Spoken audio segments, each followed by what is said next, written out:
마태복음 13장에는 예수님이 가르쳐 주신 천국 비유 7가지가 소개되고 있습니다. 그래서 저희가 어제는 그 첫 번째 씨 뿌리는 비유의 그 부분을 조금 살펴봤고, 그래서 그 복음의 씨가 100배, 60배, 30배의 열매를 맺게 하는 능력을 가졌다라는 사실, 그리고 이 말씀의 씨를 받을 때는 겸손하고 순전하게 받들어야 한다라는 것 묵상하였습니다. 오늘 말씀은 그 씨 뿌리는 비유에 나오는 4가지 밭에 대한 설명, 그리고 그 다음 비유인 가라지 비유에 대해서 함께 묵상하도록 하겠습니다. 먼저 4가지 밭을 살펴보도록 하겠습니다. 19절에 보시면 아무나 천국 말씀을 듣고 깨닫지 못할 때는 악한 자가 와서 그 마음에 뿌려진 것을 빼앗나니 이는 곧 길가에 뿌려진 자요라고 하였습니다. 주님께서 첫 번째로 말씀하신 그 길가에 뿌려진 씨, 즉 길가와 같은 마음밭은 말씀을 듣지만 깨닫지 못하는 마음밭이다, 이렇게 말씀하셨습니다. 말씀의 씨가 뿌려져서 열매를 맺으려면 반드시 먼저 깨달음이 있어야 됩니다. 그런데 그 말씀을 들으나 깨닫지 못하는 이유는 신학 지식이 부족하거나 신앙생활이 부족해서라기보다는 다른 데 있죠. 그런 마음밭은 길가라고 했는데, 길은 이렇게 많이 사람들이 왕래가 잦아서 밟고 이래서 딱딱하고 굳어진 그런 상태를 말합니다. 그러니까 스스로의 마음이 너무 딱딱하다는 거죠. 교만해서 다른 어떤 말이 들어올 수가 없습니다. 이런 밭들은 그 깨뜨리려면 곡괭이나 트랙터 이런 것들, 아주 큰 그 기구 이런 것들을 사용해야 되는데, 그래서 혹시 가끔 이렇게 큰 고난을 받고 나면은 그런 마음밭들은 깨뜨려지죠. 자기의 교만한 마음들을 되돌아보면서 겸손한 마음이 되어서 천국 말씀을 받아들이기도 합니다. 그래서 말씀을 들을 때 어떤 깨달음도 감동도 없다면은 주님의 도움을 구해야 됩니다. 또 씨앗의 문제가 아니라 말씀의 문제가 아니라 자기 마음의 문제니까. 그래서 주님, 제가 말씀을 듣고 깨달을 수 있도록 저를 불쌍히 여겨달라고, 제 길가와 같은 마음밭을 깨뜨려 달라고, 제 마음을 기경시켜 달라고 이렇게 간절히 기도할 때 주의 도우심으로 말씀을 깨닫게 되는 것입니다. 두 번째는 돌밭 같은 마음입니다. 본문 20절, 21절에 보시면 돌밭에 뿌려졌다는 것은 말씀을 듣고 즉시 기쁨으로 받되 그 속에 뿌리가 없어 잠시 견디다가 말씀으로 말미암아 환난이나 박해가 일어날 때는 곧 넘어지는 자요라고 하였습니다. 돌밭 같은 마음은 말씀을 깨닫는 마음, 그래서 즉시 기쁨으로 받는 것을 말하고 있습니다. 그런 의미에서 길가보다는 좀 낫다, 이렇게 볼 수 있는데, 이 돌밭의 특징은 뭐냐면은 그 뿌리가 없어서 환난이나 핍박이 일어날 때 곧 넘어지는 그런 밭이라고 하였습니다. 팔레스타인 지방에는 그 석회암, 딱딱한 석회암들로 구성되어 있는데, 거기에 그 얇은 그 흙이 이렇게 덮여져 있습니다. 그래 보면은 그냥 눈으로 볼 때는 좋은 밭처럼 보이지만 조금만 파보면 밑에 딱딱한 그 반석들이 이렇게 자리하고 있어서 뿌리가 이렇게 내려가지 못하는 거죠. 그러니까 그런 곳에 뿌리를 내려서 식물이 자라려다가 뜨거운 햇빛이 뜨면은 암석 전체가 이렇게 데펴지니까 그 뿌리들이 타버리고 밑에 내리지 못해서 식물들이 다 죽게 됩니다. 그 신앙에는 사실 뿌리가 제일 중요하지요. 뿌리가 강해야 됩니다. 신앙의 뿌리가 강해야 많은 어려움들을 이겨나갈 수가 있습니다. 신앙의 뿌리라는 것은, 뿌리가 강하다는 것은, 그 뿌리라는 것은 이렇게 물을 끌어오는 그런 능력이잖아요. 그래서 뿌리가 깊이 이렇게 박혀 있으면 환경이 가뭄이 들어도 깊은 뿌리에서 이렇게 물을 끌어올리는 것처럼 뜨거운 환난의 해가 우리에게 떴을 때도 그 깊은 뿌리로 인해 가지고 말씀의 그 은혜를 받고 또 하나님의 은혜를 끌어들이면서 그러면서 환난을 이겨나가는 것입니다.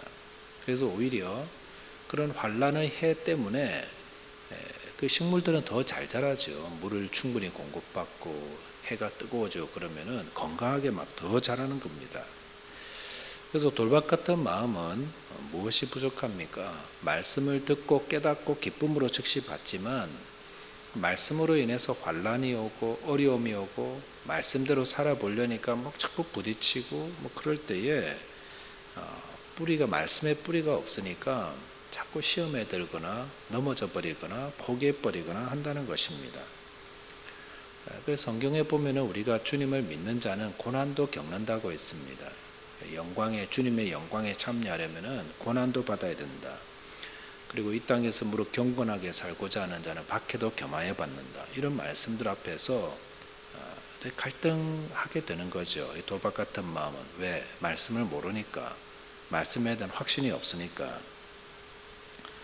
자, 그래서 오늘 말씀을 우리가 더 깊이 묵상하고 말씀으로 인해서 우리의 신앙을 자꾸 이렇게 깊이 그 말씀의 뿌리를 내려야 되는 이유가 여기 있죠. 고난을 이긴 자에게 또 주님 상급 주신다. 그 말씀을 통해서 우리가 모두 환난을 이겨 나갔을 때에 우리가 믿음이 훨씬 더 자라게 되고 주님 기뻐하는 삶을 산다라는 사실, 약속의 말씀을 늘 가까이 하고 거기에 뿌리를 내리고 확신하면서 믿음대로 살아서 하나님께 좋은 열매 맺혀 들으시기를 바라겠습니다. 세 번째는 가시떨기 같은 마음입니다. 본문 22절에 보니까 가시떨기에 뿌려졌다는 것은 말씀을 들으나 세상의 염려와 재물의 유혹에 말씀이 막혀 결실하지 못하는 자다라고 하였습니다. 말씀을 따라 살려는 자는 반드시 가시를 만난다는 사실을 기억해야 합니다. 가시라는 것은 오늘 성경 보니까 세상의 염려와 재물의 유혹이다라고 하였습니다. 가시가 찌르면은 식물은 자랄 수가 없습니다. 그래서 우리가 신앙의 열매를 맺으려면 이 가시를 제거할 수 있어야 됩니다. 이 가시 찔리지 않아야 됩니다. 그 세상의 염려, 지나치게 세상의 염려에 많이 붙잡혀 있는 분들이 계세요. 그래서 무엇을 먹을까, 내일 어떻게 될까, 무엇을 마실까, 그 다음에 뭐 건강은 어떻게 되나, 내일 어떻게 될까, 그것 때문에 사로잡혀 가지고 초조해 가지고 이 염려에 사로잡히면 신앙은 절대로 자라지 않습니다. 그 염려의 문제를 극복할 수 있어야 됩니다. 어떻게? 말씀에 뭐라고 그랬지요? 아무것도 염려하지 말라라고 했어요. 하나님께서. 그 염려한다고 키를 한 자나 저할 수 있는 것도 아니고 내일 되어지지 않은 일들을 가지고 오늘 앉아가지고 어떡하나 뭐 잘못되면 어떡하나, 잘못될 수도 있고 잘 될 수도 있고 우리가 염려한다고 바뀌어지는 것 아닌 것 가지고 그거 가지고 염려한다고 되지도 않는데요. 그 염려에 사로잡힌 분들은 신앙이 자라지 않습니다. 그러니까 하나님께 맡겨야 됩니다. 아무것도 염려하지 말고 오직 모든 일에 기도와 간구로 너희 구할 것을 감사함으로 하나님께 아뢰라고 그랬어요. 염려되면 기도하면 되지. 하나님, 우리 자녀들 때문에 너무 속상하고 어떻게 될지 모르겠어요. 저러다가 어떻게 돼요? 뭐 염려하세요? 하나님께. 하나님, 우리 자녀가 이런 어려움이 있습니다. 주님 감사합니다. 여기까지 오신 것도 감사하고 앞으로도 잘 주님의 선한 뜻대로 인도해 줄 믿습니다. 이렇게 맡기고 찬송하고 계속 염려가 되면 어떻게 해도 더 기도하면 되는 거예요. 큰 문제 앞에 염려가 사라지지 않는다. 금식기도 하세요. 금식기도 하세요. 그래도 안 된다. 그러면 기도 부탁하세요. 기도 부탁하고 이 문제가 해결이 안 된다고. 염려가 떠나지 않는다고. 기도 좀 해달라고. 이렇게 기도하고 금식하고. 언제까지 기도해요? 마음의 평안이 올 때까지. 이 문제가 더 이상 나를 찌르지 않을 때까지. 그리고 재물의 유혹도 가시라고 그랬습니다. 늘 재물에 대한 것들, 재물을 어떻게 관리할까, 재물이 없어지면 어떡하나, 재물이 또 부족해서 어떡하지, 그 다음에 늘 생각이 그러면 재물에 붙잡혀 있어가지고 모든 게 재물과 연결되면요, 이것도 가시예요. 재물은 많이 있으면 많이 있는 대로, 없으면 없는 대로, 그리고 딱 계획을 세워가지고 모아서 잘 쓰시고, 또 그리고 재물이 부족하면 없는 대로 살면 되잖아요. 방 3개짜리 살다가 재물이 안 된다고 방 2개짜리 옮기면 되고, 그 다음에 2개도 안 된다 하나짜리 옮기면 되고, 그러면 또 이것도 안 된다고 좀 멀리 떠나시면 되고, 이렇게 좀 자족하는 마음, 이런 것들이 있어야 되는데, 생활의 염려, 그다음에 재물의 유혹, 이런 것이 극복이 안 되면은 신앙 성장에 도움이 안 되고요, 신앙이 자라지 않습니다. 그래서 하나님 말씀 앞에서 말씀에 다 가르쳐 주고 계십니다. 그래서 이런 것들을 가시를 잘 제거할 수 있도록, 그래서 신앙이 우리가 다 자라고 좋은 열매 맺었으면 좋겠습니다. 네 번째는 좋은 땅이죠. 23절에 보니까 좋은 땅에 떨어진 씨앗은 100배, 60배, 30배의 열매를 맺는다 했습니다. 농부가 몇 배 맺히는 걸 좋아할까요? 100배죠. 당연히 100배죠. 근데 100배도 칭찬하시고 60배도 칭찬하시고 30배도 칭찬했다는 것은 우리가 어떻게든 작은 열매라도 맺히게 되면 주님은 그것도 다 똑같이 칭찬해 주시는 겁니다. 2달란트 맡은 자도 똑같이 5달란트 이렇게 남긴 자와 똑같이 칭찬하신 것처럼, 저희와 여러분들이 남기는 열매가 보잘것없다고 해서 실망할 필요는 없습니다. 주님, 제가 제 믿음이 요만큼인데 이런 열매를 맞춰서 주님 앞 남겨서 주님 앞에 왔습니다. 주님 칭찬하시고 기뻐하시는 겁니다. 중요한 것은 말씀의 열매가 맺히도록 날마다 우리 안에 돌박 같은 마음들, 길가 같은 마음들, 가시떨기 같은 것들 다 제거하시면서 주님 앞에서 좋은 열매 많이 맺히게 되시기를 바라겠습니다. 두 번째는 알곡과 가라지 비유입니다. 24절에 보시면 예수님께서 또 다른 천국 비유를 말씀하셨는데, 내용은 그런 거죠. 어떤 농부가 밭에다가 이렇게 알곡을 콕씩 씨앗을 뿌렸는데, 밤에 그 농부의 원수가 와서 그 밭에다가 가라지를 덧뿌리고 갔다라고 했습니다. 그 위에다가 뿌리고 간 거예요. 가라지라는 것은 독보리를 의미한다, 이렇게 주석하고 있습니다. 독보리는 어떤 거냐면은 매우 씁니다. 맛이 쓰고, 그러니까 주스를 해서 이렇게 밥을 먹으려 해서 먹는데 쓴 게 몇 개 들어가면 이거 뭐 밥 다 망치는 거죠. 그래서 원수가 그렇게 한 겁니다. 그리고 이 독보리는 소량만 먹어도 구토가 날 수 있고 설사할 수 있고, 좀 많이 먹고 심할 경우는 죽음에까지 이를 수 있다라고 알려졌기 때문에, 당시 로마 정부는 남의 밭에 독보리 뿌리는 것을 범죄 행위로 이렇게 규정하고 있습니다. 독보리 뿌린 원수가 누굽니까? 악한 마귀죠. 마귀는 천국 복음이 뿌려지는 곳에 가라지를, 독보리를 함께 뿌려서 하나님 나라를 해치려고 합니다. 어떻게든 방해하려고 하죠. 이거 어떤 걸 말해주냐면요, 앞에 그 씨 뿌리는 비유는 씨 뿌리는 천국이 세워지는 초기 단계를 보여주고, 이 가라지 비유는 이제 발전 단계를 보여주는 겁니다. 막 자라고 있는데 거기다가 악한 마귀가 우리가 원치 않아도 가라지를 뿌리고 가는 겁니다.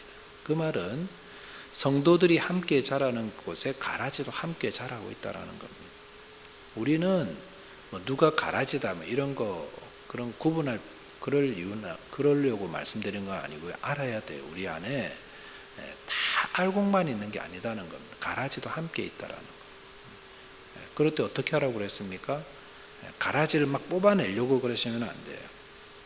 왜요? 왜 가라지 뽑지 마라 그랬죠? 29절에 보니까 주인이 이르되 가만두라, 가라지를 뽑다가 곡식까지 뽑을까 한다라고 했습니다. 왜 가라지를 그냥 둡니까?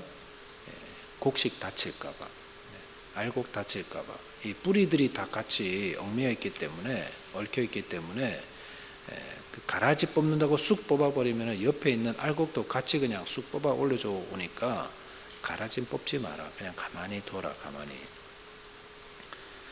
이 말씀은 우리가 같이 신앙생활하는 교회 공동체 안에도 가라지가 있을 수 있다라는 거 생각하셔야 됩니다. 그런다고 이제 이 말씀이 가라지 뽑지 마라 그랬으니까 교회 안에 들어온 이단도 가만 놔두고 교회 질서를 해치는 그런 그 분들도 그냥 가만 방치해라, 이런 말씀은 아닙니다. 다만 가라지를 뽑아낼 때 알곡이 다칠 수 있다는 사실을 기억해라. 그래서 매우 조심해야 된다라는 것들을 생각해야겠습니다. 그래서 주님의 관심은 알곡에게 있다. 알곡에게 있다. 참 성도에게 있다라는 것. 30절 보니까 둘 다 추수 때까지 함께 자라게 두라. 추수 때 내가 추수꾼들에게 말하기를 가라지는 먼저 거두어 불사르게 단으로 묶고 곡식은 모아 내 곡간에 넣으라 하리라 하셨습니다.